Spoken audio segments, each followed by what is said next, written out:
peut aborder le torticolis congénital de plusieurs façons. Mais une chose est certaine, on a un bébé qui a la tête inclinée du côté droit, par exemple, et tournée du côté opposé à son inclinaison.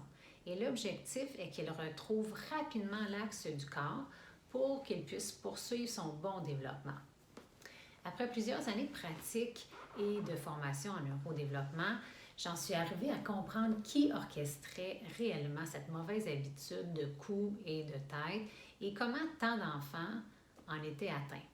Bien, vous ne serez pas surpris d'apprendre que le chef d'orchestre, c'est nul autre que le système nerveux. C'est lui le réel coupable et c'est à lui qu'il est important de s'adresser. Donc, si je vous disais que le torticolis chez les bébés était en fait qu'une immaturité ou un manque de maturité dans un système nerveux parfaitement immature, oui, parce que vous comprenez, nos enfants sont immatures pendant plusieurs années suivant leur naissance, alors nos bébés encore plus. Mais je veux aussi vous rassurer, puis je veux que vous soyez en paix avec le terme immaturité qu'on n'aime pas toujours parce que j'y reviens souvent dans mes capsules sans pour autant que ce soit une problématique.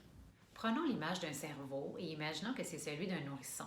Pour l'instant, la partie la plus active est celle du bas. C'est à cet endroit que se déclenchent les mouvements réflexes et involontaires du bébé, y compris ceux du cou, des bras, des yeux, etc. Quand cette partie mature adéquatement, les mouvements évoluent de façon symétrique, fluide, en équilibre. Mais dans la plupart des cas, s'ils ne sont pas accompagnés, certains seront plus présents, plus forts ou plus faibles que d'autres et un déséquilibre dans le corps se produira. C'est à ce moment qu'une préférence au cou s'installe et que le torticolis apparaît. Alors, vous voulez savoir quels sont ces mouvements à surveiller pour prévenir ou enrayer le torticolis congénital? Ça va me faire plaisir de vous les partager.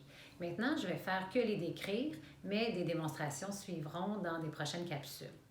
Alors, les deux réflexes principaux à se rappeler sont le réflexe primitif de Moro et le réflexe tonique asymétrique du cou.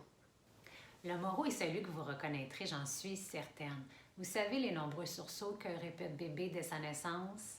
Oui, celui-là, un grand mouvement d'extension suivi d'un mouvement de flexion de tout le corps. Et le deuxième, c'est celui que j'appelle aussi l'escrimeur. S'il y en a un à se rappeler, c'est bien celui-là pour aider le torticolis des bébés parce qu'il implique directement les mouvements des bras, du tronc, du cou, des jambes et bien important, des yeux.